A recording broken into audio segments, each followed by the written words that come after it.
Hello, people of the world. It's Tom Brown. Tired ass, broken down, overworked Tom Brown. Seems like I'm always making videos in the car. And the reason is, whenever I'm not in the car, I'm busy working. Like constantly working. I have been home for, let's see, today's Wednesday, and I've been home since Friday. I've been home since last Friday, and I've literally been working night and day every day. So I did make a couple videos when I was walking the property. I showed you guys the solar progress,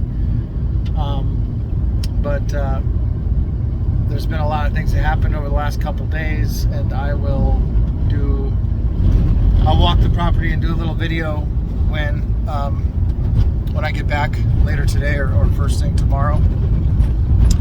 And yesterday, the soft water people came out and they got the soft water equipment installed,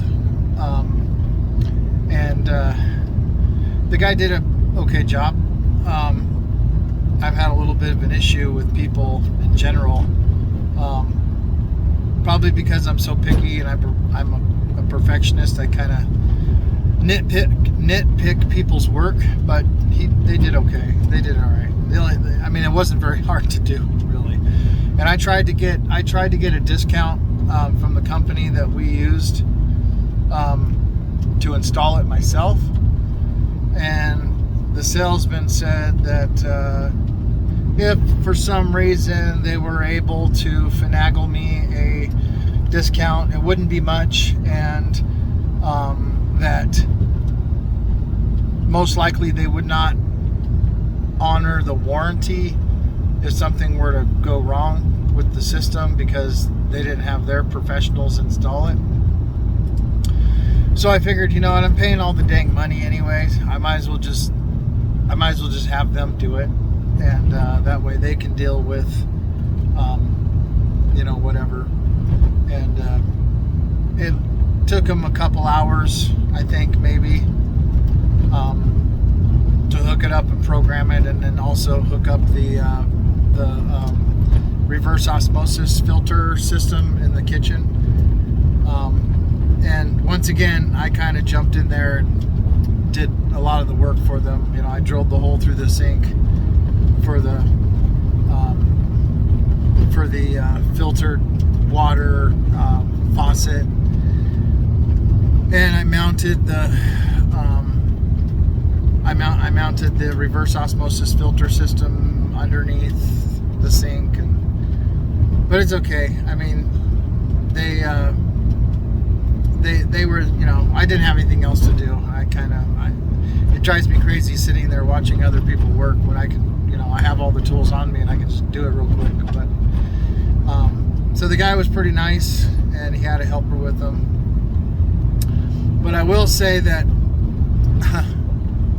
it was not very hard to install. They literally just took the equipment out of the box, connected the in and the out line to the male 1-inch PVC connectors that I already had stubbed up right in the right spot for them. So all they had to do was connect their in and out flex whip to the back of the controller head on the soft water tank, and then they had to put in a drain line. And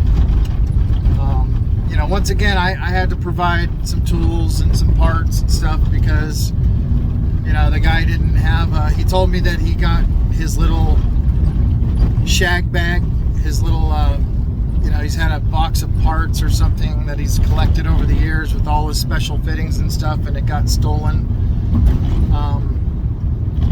from a job he was at in Phoenix or something like a few days ago. And so I mean, just that kind of stuff happens, but I'm kind of getting used to picking up the slack where other people fall short. But anyway, so it got installed, it's done. I think we took a shower for the first time today with the new soft water in the pipes and in the hot water tank and everything, and it's a lot different than our hard water, and I think it's going to get a little better yet, because I think there was still a little bit of residual hard water that was in the hot water tank, because we have a 40-gallon hot water tank, and even though I flushed out the system, I think there was probably still, 5 or 10 gallons or something of hard water in the hot water tank still left over from not getting flushed out. So we'll see here, today and tomorrow, if it changes even more.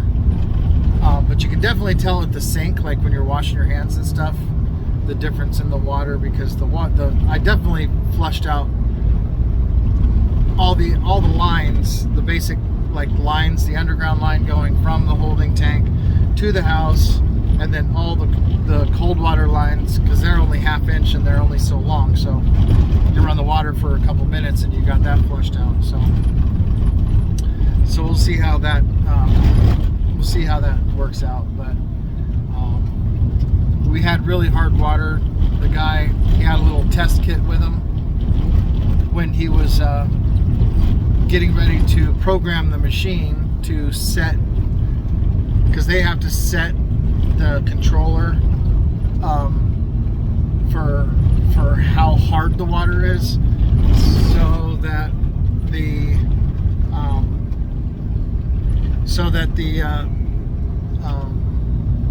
system knows how much decontamination it has to do. And the system we got was good for up to 40 grains of hardness, and I don't know if it's I don't know what that means. I don't know if it's like parts per million or per gallon. I don't know really what the ratio is, but ours was at 37 grains, which is pretty hard. He said there's a lot of people around the area that have even harder water than that, like up in the 70s and stuff. But for the system that we ordered, about 40 to 45 grains is about as high as it'll go before you got to get a bigger system or a more complex system. So I'm sorry about all the rattling and the jiggling noise. We're in my wife's Bug, and we're driving down the dirt road, and this thing's not like my truck. It's you can feel every little rock and pebble underneath you, but we're just about to the main road. So, but anyway, so the soft water people were out yesterday. That's all in.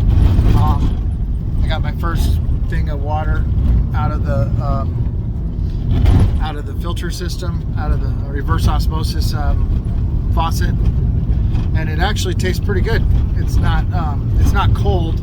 It's not like I just came right out of the faucet, so it's kind of air to room temperature or whatever. I'm sure it would be a lot more refreshing tasting if it just came out of the refrigerator. So what we're going to do is we haven't gotten into the practice of doing it yet, but this is ridiculous. They need to grade this room.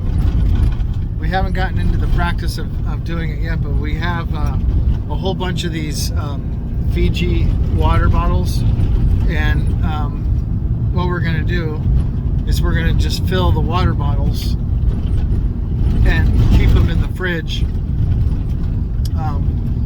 with our names on them and stuff, so we can have nice cold refreshing drinking water right out of the fridge, instead of drinking it from the tap. I mean, we can drink it from the tap, it's no big deal, but personally, my personal preference is cold water,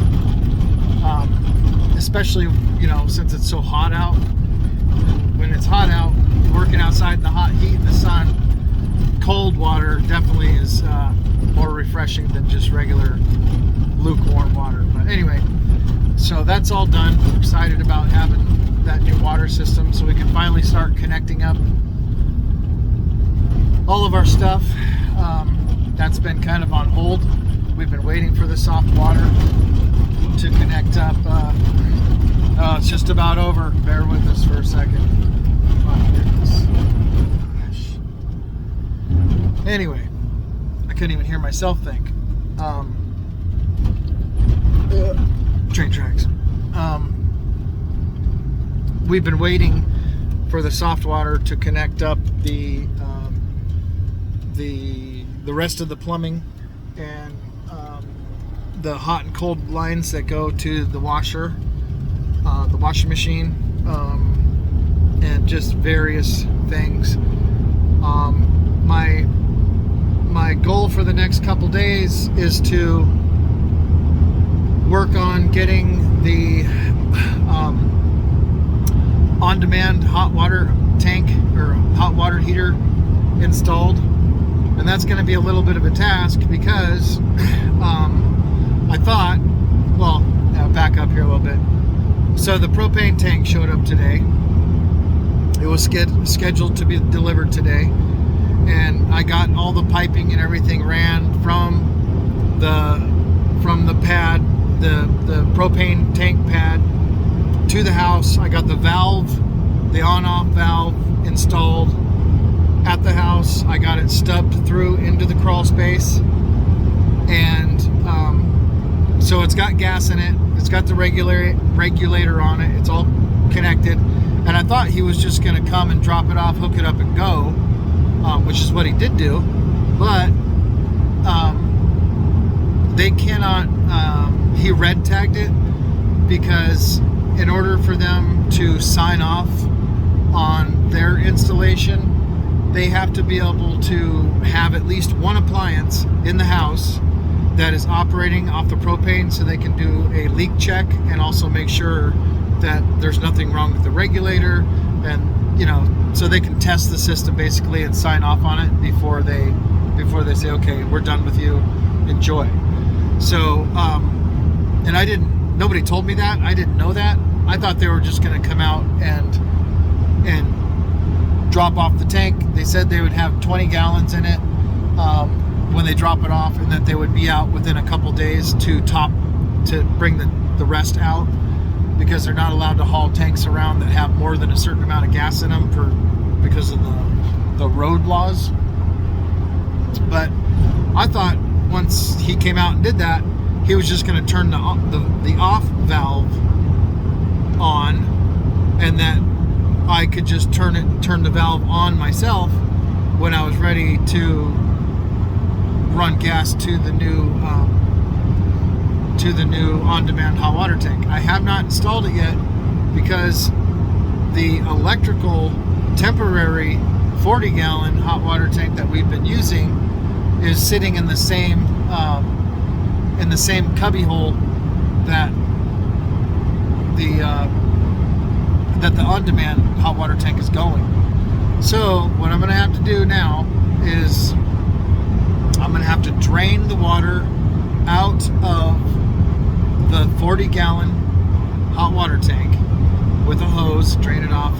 I'll probably drain it actually back into the holding tank, because the hose is long enough to reach from where it's at to the holding tank. I'm going to drain the water back into the holding tank so I can disconnect the lines and move the 40-gallon hot water tank, and I'm just going to set it on the ground right next to where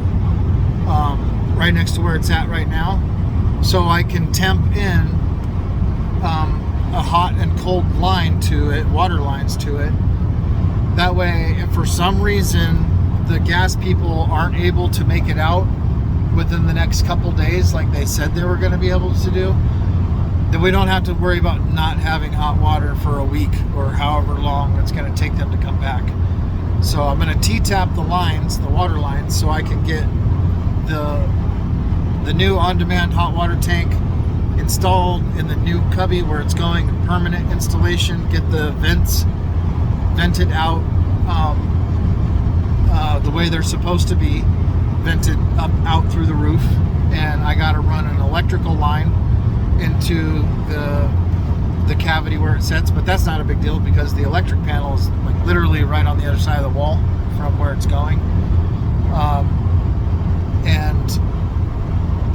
So I have to do that. And also, the reason why I'm headed back to town right now with my wife is because I was going to use the yellow flexible line from the crawl space. I was going to tap into the gas line. I have a little manifold. I have a 4-port manifold for future use. I was going to connect a 3/4 inch flex line to the hard pipe and run it up through a little hole in the floor where inside the cavity where the on-demand hot water tank is going to go. But the gas guy told me that's not code. He said that the flex line, the yellow flexible gas line, is only allowed to be in attics, crawl spaces, and inside of walls. It cannot be exposed in the cabinet area, which to me seems a little dumb because it's not like I'm going to be storing, I'm not going to be storing anything out there and putting boxes up on it or anything like that. So it seems like a dumb rule to me, but because it's, he kind of told me, well, that's not really, you're not supposed to do that any time you have exposed propane lines or gas lines. They need to be in either the little whip, the whip that comes with the unit, or it needs to be black iron pipe. So I'm going to Home Depot right now to get all the little parts and fittings I need to run the hard propane line through the crawl space up into the cavity, and then put the T connector in so I can connect it directly into the on-demand hot water tank. And I am off the grid. It's not like I'm going to have inspectors up there saying, "Oh yeah, well, we're going to shut you down because you didn't do this or that correctly." But because I'm dealing with the gas company, I'm gonna do what he says, and I'm gonna hook it up right the way that it's supposed to be, even though the yellow flexible line would work just fine. I'm gonna do it the way he said. That way there's no issues later, and when the tech comes back to sign me off on all my connections and make sure there's no leaks, and to test the on-demand tank heater before they finalize their installation. I don't want them saying anything about it then either, so I'm gonna do it the way they said, and it'll be done right. If I ever do sell the house, they won't be able to call me out on that. So I'm headed to town for that, and I'm gonna get some other stuff while I'm there. And we're not in my truck, we're in my wife's bug. For one, it's better on gas, and I think it's like 40-45 miles a gallon. So, but also she has an appointment with a mechanic to change a filter or something on her car. So we had to come into town anyway to do that, and so I'm just kind of tagging along. She's going to drop me off at Home Depot. I'm going to get what I need, and then we're going to head back. But so my plan for the next couple days before I have to leave again is going to be to get the on-demand hot water tank finished so they can come out and sign off on the tank and actually turn our gas on, and come out and fill the tank the rest of the way. We've already paid for it, so we might as well start using it, because my solar array is all up and running, and my battery's all fully charged up. After the soft water people left yesterday, I finished insulating a couple walls and putting up some plywood in the shed. It's not all the way done, but at least needed to get the back wall totally done and the side wall so I could mount my solar 12K inverter. So I did that yesterday. I finished the insulation and the plywood, mounted the inverter.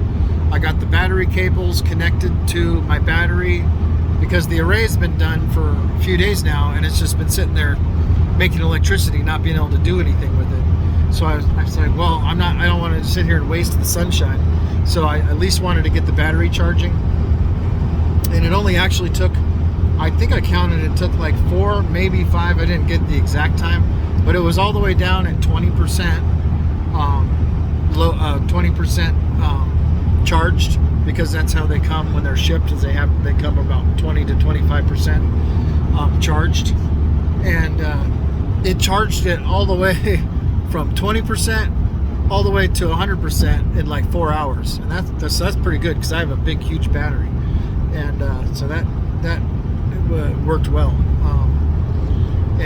So now, when I get home today, one of the things I'm going to get done tonight, I'll probably end up working late, but one of the things I want to get done before I call it a day is I want to get the electrical lines pulled in from the main electrical panel that I also installed yesterday.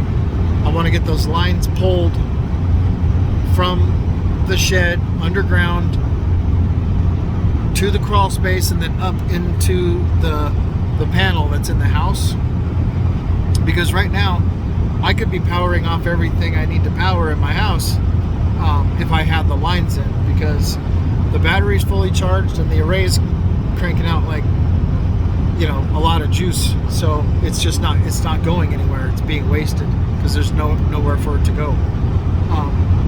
So I'm going to get that done so we can finally be done with the generator. We won't have to continue to listen to it and fill it with gas and go have to drive down to the gas station every couple days and fill up all of our, you know, I think we have 4 or 5, 6, 7, it's just 7 or 8 5-gallon jugs, and it's like $120 or more to fill the jugs every time we go every, 3 days. So it's starting to get, a little expensive powering everything off the generator. So I'm just at that teetering point right now where, I've got the solar up and running. I've got it connected into the inverter, and I've got the inverter connected to the battery, and I also have the inverter connected to the main electrical panel. So I have to get it connected to the house so we can use it the way it's supposed to be used and not have to use the generator anymore. I mean, we'll have to use the generator still for on cloudy days and things like that,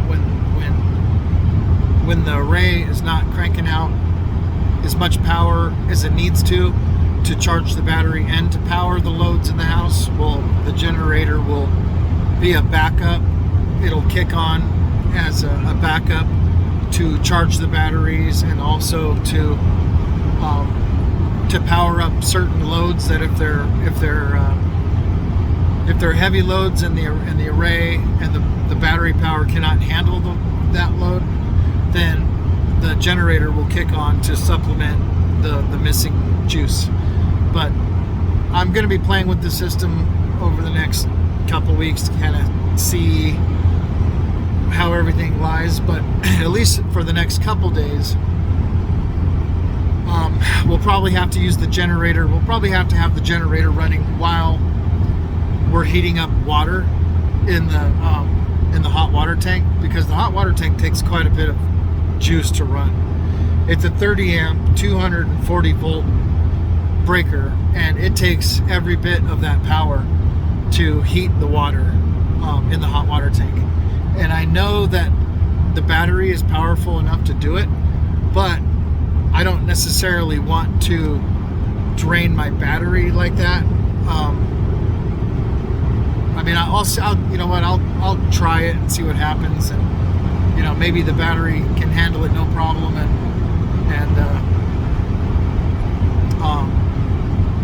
maybe it won't be an issue. But the thing that I'm worried about is because we don't have a standby generator yet, the generator will not kick on by itself and start up and run and transfer the power from the generator into the system because we don't have the automatic start generator yet. I have a generator, but I have to turn it on by hand and power up the generator and turn on the breaker in order to charge and use it if need be. So if we run a hot water tank at nighttime, and it's a lot of load for the battery to handle, and it takes the battery down past a certain percentage, then the battery may not last through the night to keep on like our refrigerator and all of our stuff until the sun comes back out again the next morning and everything switches over to the array, or it charges the battery back up. So for the next couple days, I'm going to have to do a little bit of hands-on stuff and make sure we're not overworking the battery or overworking the array and all that. But I think we'll be good. We'll kind of see how it goes. But the hot water tank really is the only thing in the system right now that's kind of throwing it off. But which is why I got the propane tank, 1,000-gallon propane tank with the on-demand hot water tank, so we can remove that load from the system and we can have unending amounts of hot water. I could shower for 3 hours if I want to, and it'll never mess with anything with the electrical system. It'll drain, you use a lot of gas, but we have a 1,000-gallon tank, and the only thing we have connected to it is the 1,800 BTU on-demand hot water tank and also the backup generator. So we should be good for, I'm guessing, like 8 months to a year with the amount of gas we're going to have. So that's my plan for the next couple days, and to try to get also my wife's washer and dryer hooked up, so she doesn't have to continue going into town to wash clothes, because we get dirty here. The clothes just get dingy because of all the type of like orange dirt and dust that's constantly blowing around. But anyway, so I'm going to work on those things, and I'm going to do a video probably tomorrow morning or later tonight when I get home and kind of walk you through what everything looks like in the shed with the soft water connected and the battery and the inverter all up and running.